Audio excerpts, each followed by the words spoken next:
Hello, everybody, and welcome to True Crime Banter, the podcast aimed at bringing you your dose of murder relaxation. So just sit back, relax, and enjoy the episode.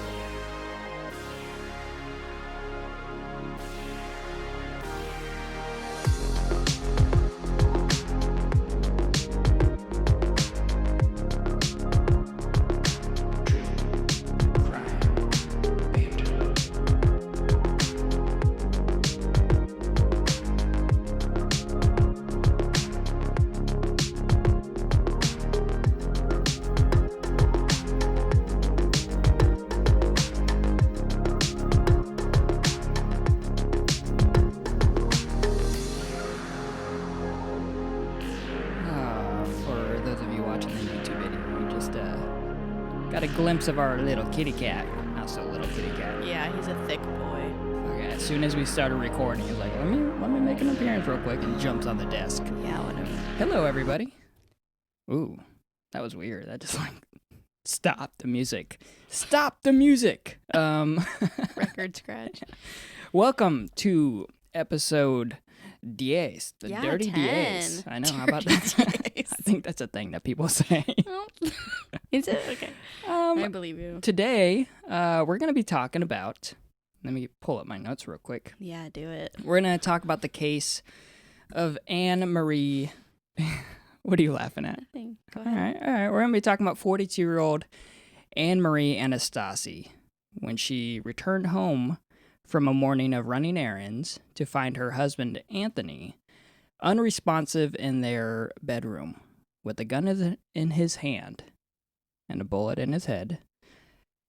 And what seemed to be an open-shut case of unfortunate suicide, it takes a turn the moment investigators begin searching the home. Ooh. Yeah. This is another one that I don't know. I'm pretty sure. I think you do. You do know it? I don't know it right now. Usually You I don't. feel like that would stand out. But so I like being kind of like a part of the audience where I'm like, Okay. I don't know what's going to happen. Yeah. I mean, there will be a point. I'm calling it right now. She's going to be like, oh. If I listen, I won't say it. I'll just be along for the ride with everyone. Uh-huh. Yeah, sure. I won't give it away. Well, before we get into today's episode, Christiana over here, she's got a bit of banter. Yeah, so so I thought this would be fitting because it's a short month. So I was like, why does February have 28 days? Okay. I've never even thought to ask it. I was looking up like questions that you think about when you're high and just like funny questions like life contemplating, crazy would you rathers. Like I was like, there's got to be something funky. And then I don't know if I just opened my calendar. I don't even know. But I was like, why is there only 28 days? And mainly I was thinking about it because I get paid sooner. So I was like, okay. oh, All right. okay.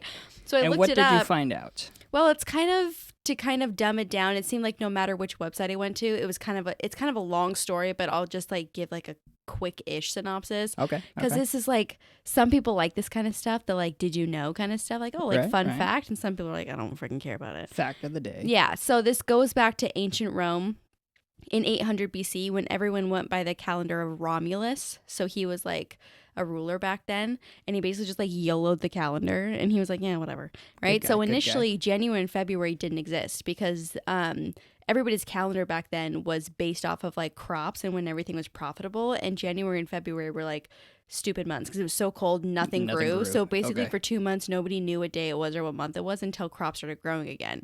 So the calendar used to start in March. Then back then the calendar was only 304 days. And then this guy came along, King Numa Pompilius. Oh, yeah, who Mr. Pompey. he thought it was super dumb, and he's like, okay, so in 713 BC, he lined the calendar up with the 12 lunar cycles. Then the calendar was 355 days, adding in January and February. So technically it made February last. So he added it to the last part of the calendar, Gotcha, not the beginning, okay. how it is now. So back then, though, Romans were extremely superstition and believed that even numbers were super unlucky.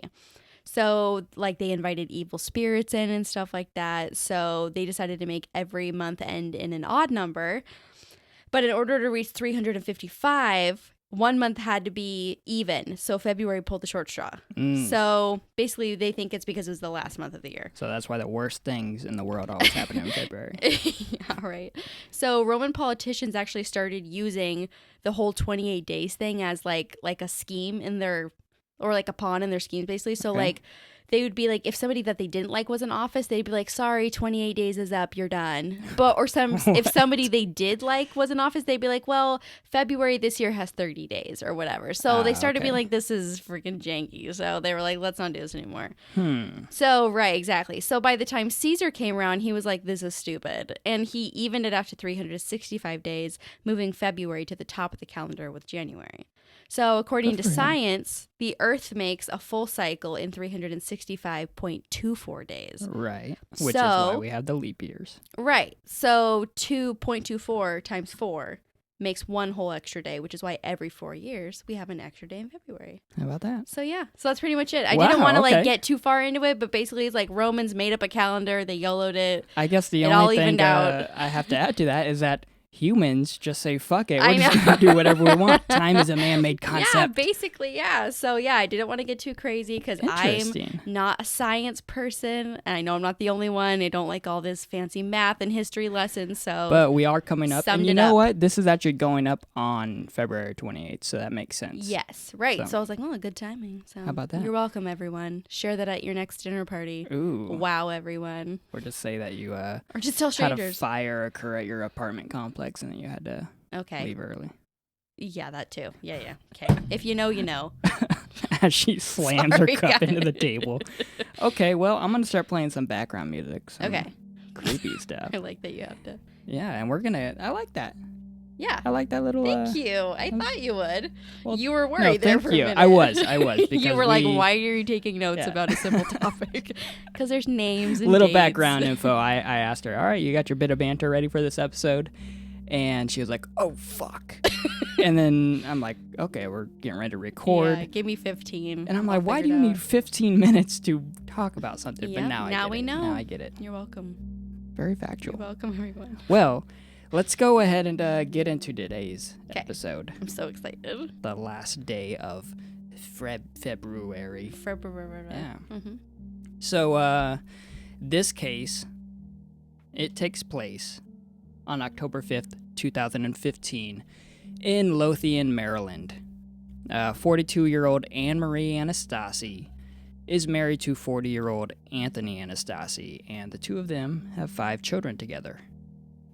On the morning of October 5th, Anne-Marie, she's spending her time taking their youngest child to the dentist, and she's actually running some quick errands. I think she was going to the grocery store with her 13-year-old daughter, who I believe is her oldest sibling, or child. Mm-hmm. When Anne-Marie returns home, that's when she finds Anthony, her husband, unresponsive on their bed with a .45 caliber handgun by his side. Okay. So, you've heard this already. I kind of earlier preface that in the intro. Now, we've said this before, and I'll say it again. God forbid, none of us will ever know what it's like to walk into this kind of situation. Any case that we cover, I guess, we don't ever want to, personally experience ourselves. So we don't really know how we would act or talk or sound or what we would say when we come upon something like that. But I've got the 911 call, a couple clips. So it's one clip spliced together of Anne Marie's. I'm going to call her Anne from now on because that's her name. Of Anne's 911 phone call when she came upon her husband's body. Okay. And you're going to realize there's something a little fishy. I'm already excited. Something a little weird about this. Okay. Now, again, let me put you into the space. You just got home, and you would find me. Right. You find your partner. Yes. Right, dead. I just spent the day taking kids to the dentist and then going grocery shopping. I'm supposed to be leaving to take my husband to a doctor's appointment right now, but he's not responding at all, and he's got his gun laying next to him in the bed. Do you think he shot himself? I don't know. I didn't turn the lights on in the room. Weird, right? Okay. Like, where do you even start with that? exactly. We'll I guess maybe not dive deep into the 911 call itself, but like, I don't know. I didn't turn the lights on, but I think he shot himself. Yeah, what? And she's so like even keeled. Just, yeah, I just got home and I was supposed to take my husband to the doctor and now he's dead. It's like, I'm not really sure. Yeah. Little weird, right? Yeah, So, just a little. Exactly. Fucking weird. So immediately they send emergency services and police officers. They're dispatched to the household. And from all accounts, it kind of seemed to be a very straightforward suicide case. Obviously, gun lying next to the victim. What do they call it? Stippling, which is where the bullet burns the skin pretty much, showing that it was close range, not like obviously being shot across the room or something. And then, and yeah, there was no break-ins. There was nothing stolen or anything. No signs of a struggle. Though the household was, they described a mess and not easy to investigate because of. I mean, they had like shelves of VHS tapes. This Back is in the day. This is 2015. Oh, yeah, that's right. Wait. Yeah, so that They're kind of holding on to them to sell them. They're gonna be worth a lot one day. Maybe That's what people keep telling me. someday. Gonna be rich one day. So yeah, I mean, they were pretty much well set on the fact that it was suicide. Okay. So the responding officers, they actually ask Anne if there's anybody else that lives in the home aside from her and her children. And to the officer's surprise, she says yes. There is. They currently have a house guest that's living in the basement apartment down low. As you take a deep breath, you're getting nervous, aren't you? No, I'm You're just getting wondering what the annoyed already. Because I'm like, okay, just All freaking right, tell what's me. going Who on? is this piece of shit? So the house guest living downstairs is 25-year-old Jacqueline Riggs. Oh, it's a girl. It is. Oh, Yeah. okay. Thought it was Yep. gonna be a dude. Okay. Shocker.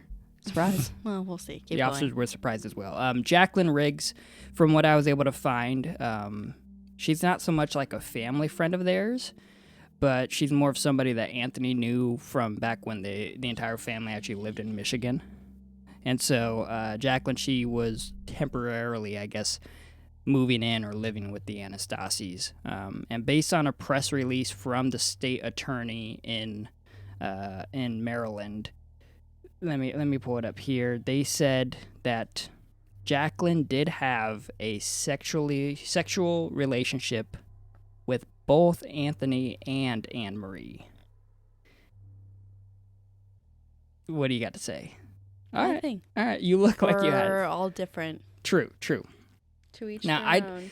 I would like to know what the analytics are of open marriages like that either end in violence or death. Oh, true. I'm not true, saying right. that it's super high to end in someone committing suicide, I guess. But it just never, you don't really hear a lot of like success stories. And maybe No, because that's they're what not I was so just about to open. say. I was gonna say I'm not like judging it. It's just one of those like it rarely ever works out. Yeah, it is. Yeah, I don't know. It's to each Clearly their own. didn't Like you work said, out. to each There's a their dead own. guy. So after Anne, she's talking to these officers about Jacqueline living downstairs. And so the officers ask, is she home? Makes sense. And Anne responds with an, I don't know, I haven't checked. I'm like, if I find you dead Wow. and we've got a roommate downstairs, I'm like, hey, what the fuck happened? Right. Call 911. We need to figure this shit out. But again, we don't really know what we would actually be like. No, it's and true. we all respond differently in situations like this. Right, and it depends how fast the cops responded too, right? Because the True, last thing I'm true. thinking of is my roommate. When I find somebody dead, the first thing I'm definitely doing is calling the cops, which she did. Right. Yeah. Well, yeah. I guess we don't know how soon after, but Yeah, it seemed like immediate. yeah. So she goes, I don't know. I haven't checked. So what do the officers do? Well, they check for themselves. Yeah. And what do they find Oh no. when they open the basement door? Bro, is she dead too? And they walk down the stairs. Sorry, We're Shannon, going to find I said out that. after a quick shout out. Oh. Yeah, Okay. I'm gonna keep you on edge. We're gonna give a quick shout out real quick to all of the people listening, and all those that have followed us on Yeah. Instagram at True Crime We're Banter. growing. Because, yeah, we're almost hitting 1,000 subscribers, and since you took over the Instagram, Yeah. you're just killing it. I'm not a technology person. I'm really doing the bare minimum. I really don't know how to do anything. Whatever. But you're making doing great. posts, following people, all that stuff. Yeah, so shout out to everybody following us on Instagram, everybody that's rated the podcast on Spotify, and also Yeah. subscribe to us on YouTube. That's True. kind of growing a little bit too. Yeah. Specifically, though, Kale and the Cats. I think that's how you say it. I know. I don't know how to say it. Yeah. I'm sorry. She listened to our last episode, and in the bit of banter, we talked about How I Met Your Father and how it kind of started off crappy and how we kind of like it now. Yeah. Okay. She sent us a message Yeah. on Instagram, or they sent us a message and said, How I Met Your How I Yeah. Met Your Father, ... 2 thumbs down. 2 thumbs down. It was So, only a couple hours ago. shout I'm out- pretty sure it's a female. I'm so sorry, Yeah. my dear. I But- went to the profile. I'm pretty sure I saw a woman. All right, but well, either way, Kale Yeah. and the Cats, thank you. We appreciate the message, and yeah. I can't blame you for that. I love when people reach out too. Yeah. I'm like, oh my God, you listened. I'm so glad you thought that was funny or you hated that too or whatever. Exactly. That's And then awesome. also, all of you who haven't followed us or liked us or rated us, you better hurry up and do that because, with modern society nowadays, if you didn't like it before it was cool, then what's the point of ever liking it at all? It's so dumb. All right, Anyway. well, okay. Get back to the suspense. Yeah, so Okay. the officers, Mm-hmm. they open the basement door, Oh God. and what do they see? Well, first off, it's about what they hear. And as they head down to the basement, step by step, the sound of heavy metal gets louder and louder. What? Hmm She ripping it on the guitar. And in the middle of the basement floor, Oh my God.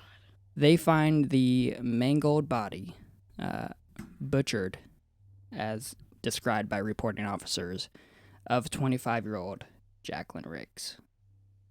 So a With total... just some like corn with a K playing in the background or Exactly. what? Exactly. And one of the reporting officers, they said that added to the eeriness of what was going on. And I could just imagine heavy metal music Yeah, I feel like maybe like cranked up. there's kind of like a cliche around like classical music being eerie. Yeah, So I'm trying to put that's- myself there with like death metal playing. I'm like, yeah, I mean, yeah. I mean, it would freak me out for sure, but I'm like, that's like, yeah, it's kind of hard to imagine. Yeah. I wouldn't.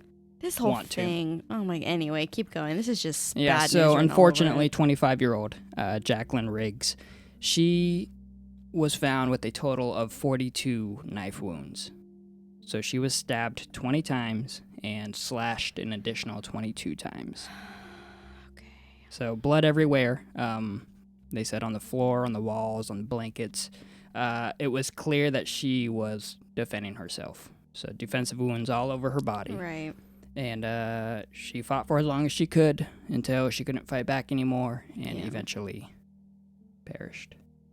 So first thought for, I guess, even for me hearing it, and then definitely if you're an investigator or an officer, you've got a person that looks to have committed suicide upstairs and then somebody clearly murdered downstairs. So Mhm. immediately you're thinking murder-suicide. Right. Like, was Anthony getting jealous of maybe Anne and Jacqueline were growing in a relationship a way that he wasn't comfortable with, Or, like I said, open marriages, they don't seem to end very well. Well, from Well, certain we listen cases to a we've lot heard. of true crime. I was going to say, we don't listen to a lot of like True, happy real life 3-some marriages. very true. We just listen Yeah, to yeah. people getting murdered, and some True, of so- them happen to be in a 3-way. Many of the cases, we're Mhm. predisposed to are going to be Yep. ended bad. But, I don't know what could have happened, why Anthony would have an issue with Jacqueline, but when you bring in a third person that has to do with the relationship, things can definitely get messy. Mm-hmm. Kind of reminds me of the Katrina Smith case, where when you start having an affair and you start bringing in multiple people. There's so many things you got to start looking at now as police officers or right. investigators. Yeah. So Anne Marie, she was brought in for questioning by police, and from every investigator involved, it seemed like she was completely cooperative. Let me guess. They didn't test her for GSR, gunshot residue. Oh. She agreed to submitting her fingerprints and clothing for gunshot residue. Yeah, she answered as many questions as she could about the relationship between Jacqueline, Anthony, and herself. And we've mentioned this a couple times, or I mentioned it before you joined the podcast. She even agreed to take a lie detector test. Real question is, did they test the husband for it? So sure, they can test her, but does the person who shot themselves, I'm using air quotes, have GSR? have it? Yeah. Okay. Yeah. So I'll let I'm you get sure to they it, did. but I mean that just you got to cover all the bases. Yeah. As we get a little more into the case, we're going to realize that they definitely did their forensics on him. So Yeah. I would have to assume that they did. All right, I'll let you continue. Yeah. So she actually agreed to take a lie detector test, in which they said she was. I mean, there's actually a video of it. She was calm and very concise with all of her answers. So I don't know. You can look at it like either way. Yeah. Is that good? Or were you preparing for this, or Yeah. are you actually Right. confident in what you're answering? I know. It's a good thing I'm not a lawyer. I'm like, you're all guilty until you're not. Right. Well, that's a whole different story. Cynical mind.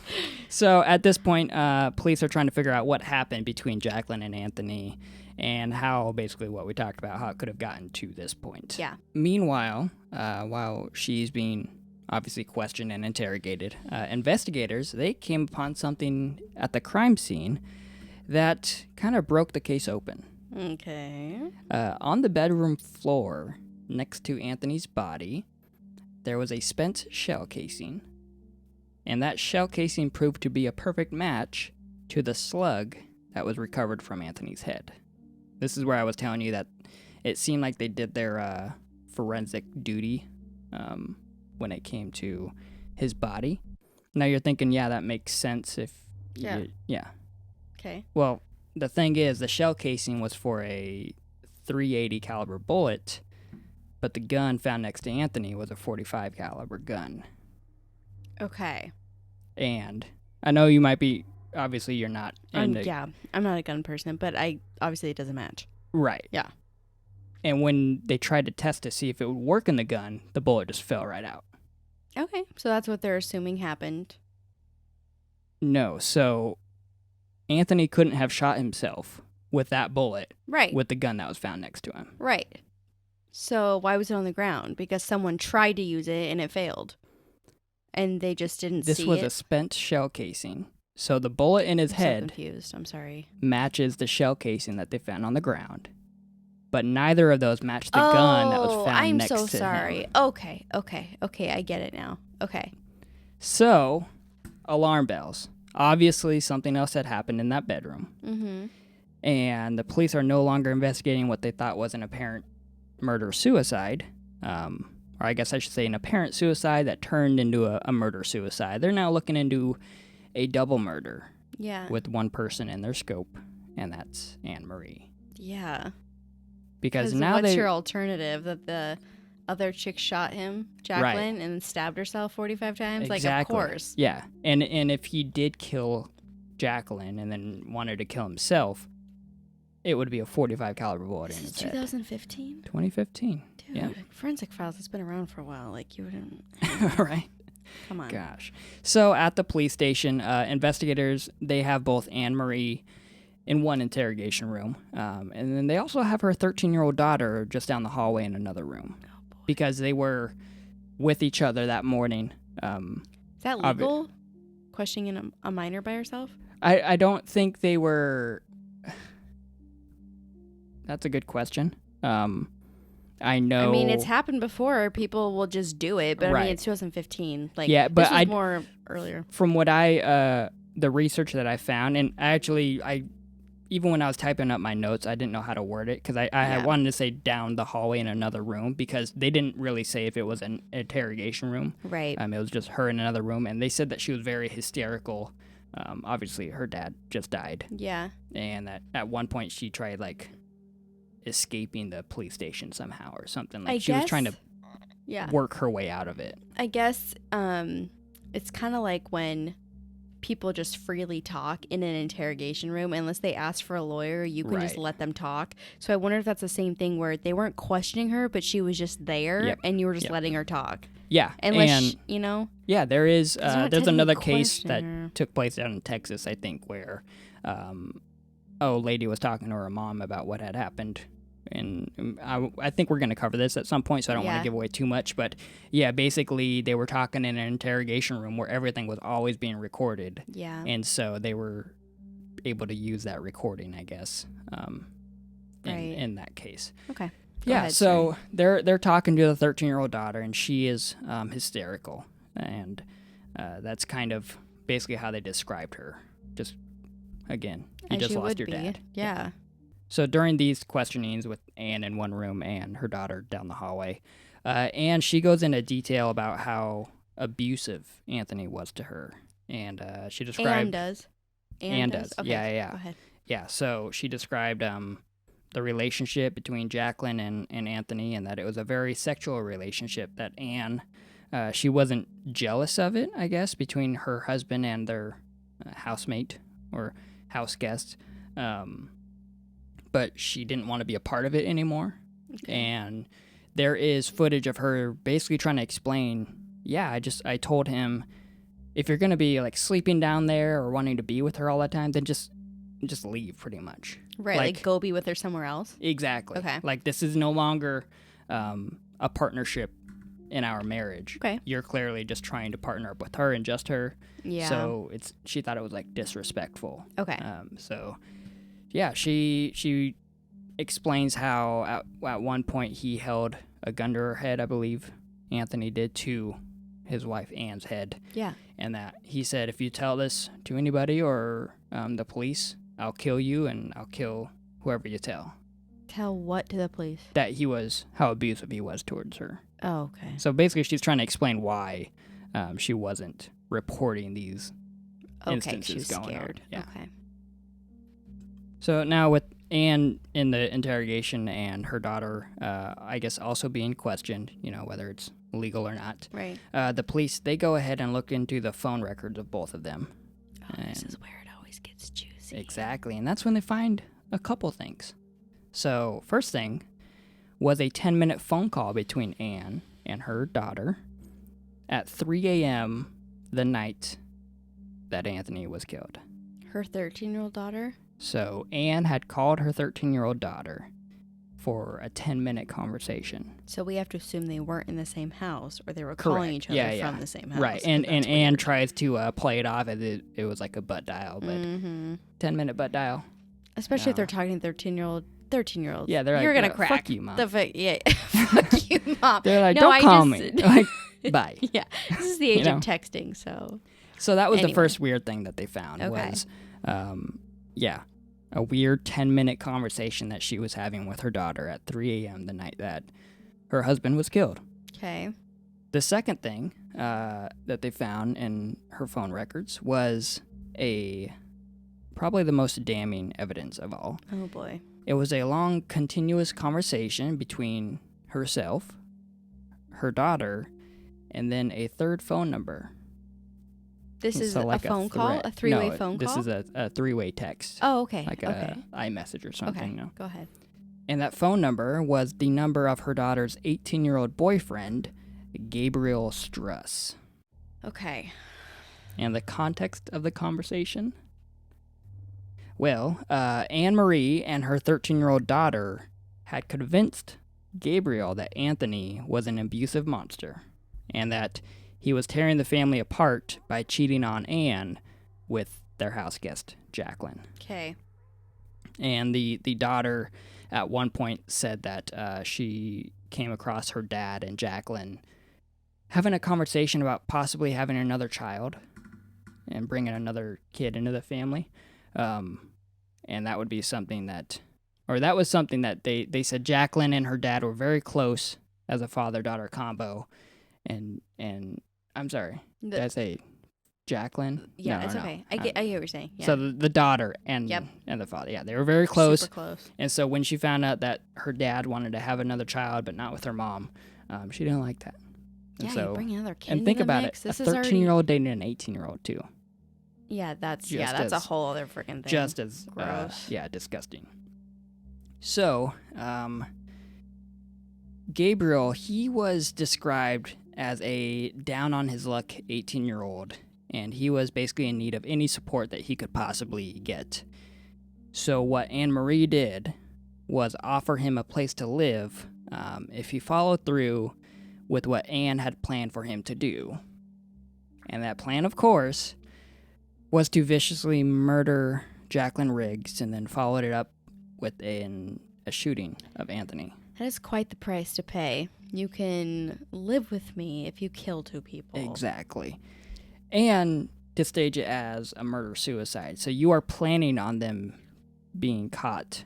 Not caught, discovered. I like that he's described as a down on his like 18-year-old. Like, yeah, a little bit. You're dating a 13-year-old. Yeah, Like, that dating a is just the 13-year-old, tip of the clearly. iceberg of what you are. Exactly. You're gross. So when the police confronted Gabriel Stress, he immediately confessed to it all. Just said, fuck it, I'm not going to play that game. Yeah. It was me. I did it. And he said that he waited in the Anastasi's backyard until Anne let him in through the back door. She gave him the knife to use to stab Jacqueline 20 plus times. And then she also gave him the gun to use to shoot Anthony as he lay asleep in their marital bed. Her 13-year-old daughter then drove Gabriel home, as it was Anne's job to place the gun next to Anthony to make it look like a suicide. The wrong gun, of course. Right. And with that one mistake, the 3 of them were booked, charged, and convicted of 2 counts of first-degree murder. So, really quick, I don't know if this is going to come up later or if... Was that the whole explanation, or do they go into detail more at some point? Whole explanation of how it went down. Is that just like his story, or do we find out later it actually happened another way, or is that no, it? that's how it Okay, went down. I guess I'm wondering, like, who was killed first? Jacqueline. Okay, so they were both home at the same time, and the dad's upstairs and just didn't hear the shit getting stabbed? Right, yeah. So is that the dad, why that music was on? To drown out the sounds of her getting stabbed? I would probably assume so, because the dad, they described him as he wasn't working because he was either laid off or he was fired because he had back injuries. Right. So he's kind of immobile at the moment. Unless they weren't home at the same time and like killed her, waited for him to get home, killed him, because you would hear the gunshot. So if you're Jacqueline, you would hear the gunshot first. Right. So No, it no. must have been her so first, it was right? her first. Okay. And Gabriel, he said that he sat there after he had made sure that Jacqueline was dead. He sat there and waited to get the go-ahead from Anne to then go kill Anthony. So I guess maybe... Wow. Yeah.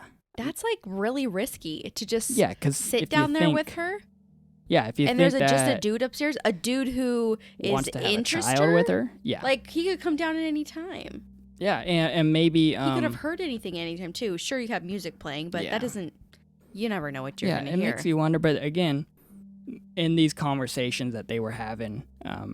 her, the daughter, and Gabriel, obviously, they were probably discussing how are we going to make sure that, Dad doesn't come downstairs, or, well, she likes rock music, we'll just play that really loud, or something like that.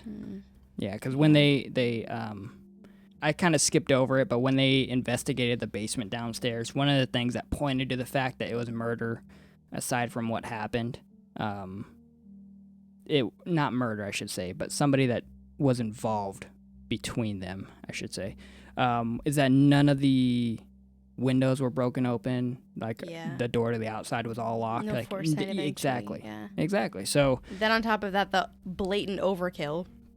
Yeah. Which is weird though, because it's not like the person doing the killing had a personal connection to Jacqueline. Right. It was like through. I guess too, if you really think about it, I don't want to get like too far into this, but my brain, when I hear this stuff, especially because you said I might know this, but it sounds vaguely familiar, but I really don't know this case.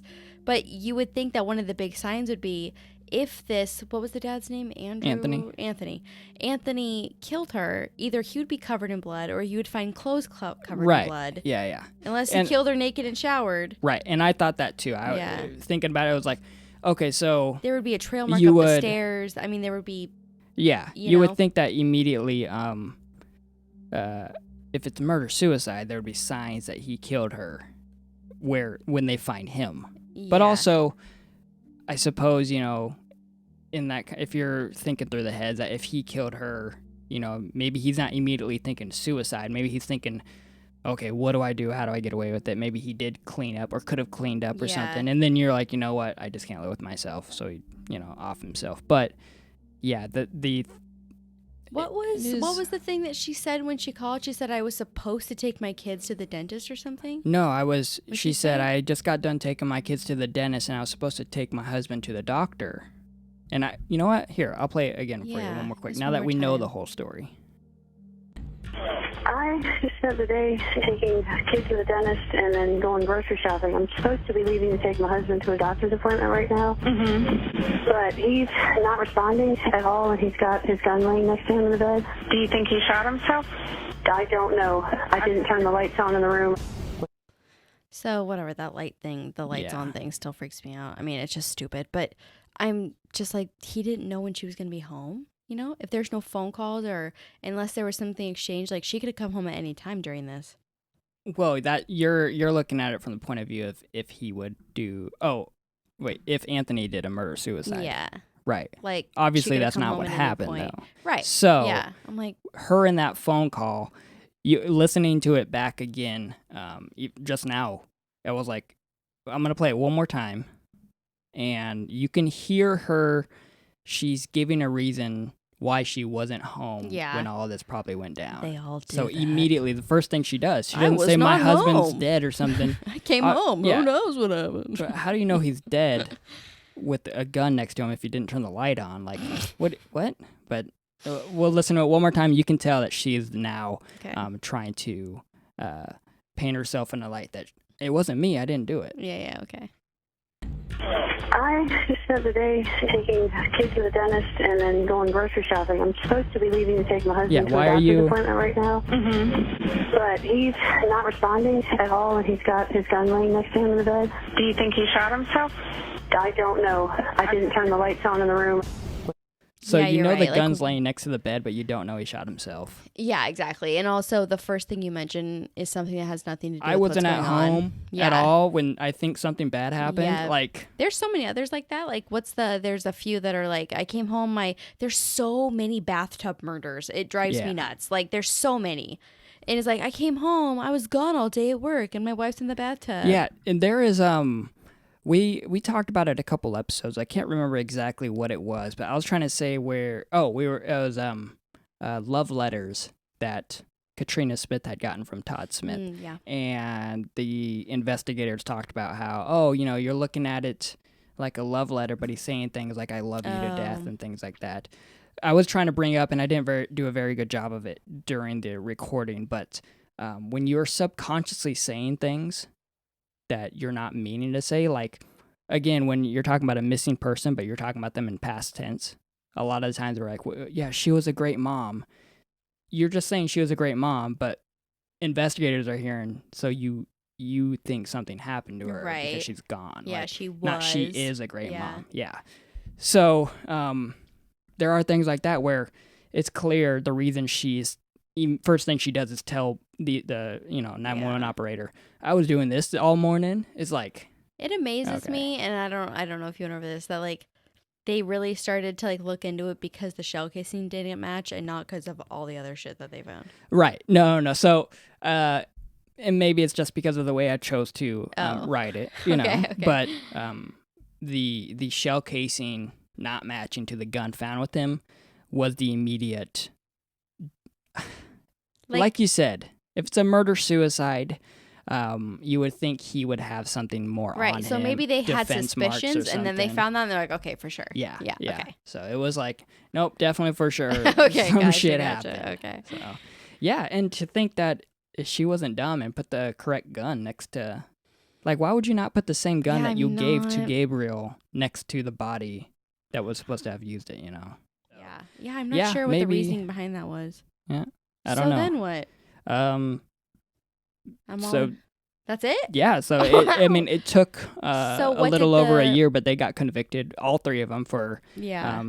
2 counts of first-degree murder. I'm sure a lot of that was court time because this sounds like it was Yeah. like pretty quick. It Yeah. all just kind of unraveled. And then obviously the daughter was charged as a minor, but or like a what doesn't help- co-conspirator kind of thing. yeah, She probably didn't get that so much it time. was a accessory to murder after the Yeah. fact, Okay. and then 2 counts of first-degree murder because she clearly helped plan it all. The interesting thing though too is that when Anne was in jail for, What's your face? you can't be dumb. I mean, you're dumb if you're a criminal, but if you want to get away with it, you can't be this dumb. Oh, yeah. There is phone call recordings from her calling from jail, talking to a friend before she's convicted of it, saying that the bitch had it coming and what did she expect when she's going to come move into my house and take my man or some shit like that. But okay, so when she was at trial, did she plead guilty or not? Yeah. She yeah. did? So okay. she pled is it Alfred? Yeah. Alfred plea. Yeah. Yeah. So basically she's not saying that she did it, Yeah. but she understands that there's so enough much evidence evidence. to prove that Mhm. she did do it. Yeah. So It's a cop out. Mhm. Yeah. Yeah. Gosh. Wow. Okay, but I mean, most of the time you get better deals anyway. Was she sentenced to life? Sentenced Sentenced to or- life. Yeah. Well, I guess she's serving And like not- 60 years for one and Yeah. 40 years for the other, continuous or congruently, whatever. Mhm. At the same time, Yeah. she's 43 years old, or she was like At the 44 time. when she got convicted. Yeah. So we're Okay. talking she'll be like 100, and no opportunity for bail. Yeah. I wonder Or if that parole. was the we won't put you on death row if you Right. admit it or something. Which I It's don't like- know in Maryland if they even have death row, but Yeah. yeah. Who knows what their rules are out there, but yeah, that's crazy. I bet you her minor daughter didn't get any time. Technically, she didn't do anything. Right. You know, Yeah, most yeah. of the time they're pretty lenient on that stuff because you're so young. It was your mom, you know what I mean? Yeah. And your older 18-year-old boyfriend. Yeah, like, you're obviously being brainwashed. You were following Yeah. what 2 adults. She needs psychiatric help and meds and with some therapy and time served and yeah. So, I Wow. mean, obviously, I agree that they probably would have been caught no matter what. Yeah. But don't be an idiot. Don't put the wrong gun. Maybe if this was you know? 1980, you might have gotten away with Yeah, it or because like the it doesn't seem like a lot of people 1700s. seem to give a shit back then, or technology, DNA, all that stuff. Yeah, But yeah, thank God this happened kind of closer to now. exactly. Yeah. where, gunshot residue is a thing Wow, that's that crazy. they can test for. Which I didn't mention, but she was very cooperative Mm-hmm. during the whole thing. But her clothes and her arms, they all came back positive for gunshot residue, and she completely failed the fucking lie detector test. They were like, you didn't just not pass, you completely flunked this. Yeah. They were like, you were being deceitful the entire time. Like, what are you? And she's still trying to say, I don't know, it Yeah. wasn't me, I didn't do it. So, yeah, Wow. just don't be an idiot if you're going to try to get away with Yeah, that crimes one's pretty And don't be a messy. criminal. Yeah, just don't be. Just in general. Yeah, just don't. Well, there you go, you guys. Wow. Episode number 10. Mm-hmm. Yeah, number 10. How about that? How about that? How about that? We are all the way there. All the way to 10. All the way yeah. to 10. I hope you guys enjoyed it. I hope you enjoyed this. I did. I enjoyed your bit of banter, by the way. Oh, thank you. Yeah, we all know now It's why not February has 28 days. Yeah, it's not very often that I am smart. So it felt really good to know some stuff. Even if Yeah. I just learned it on Google 5 minutes before Hey, we got whatever. on here.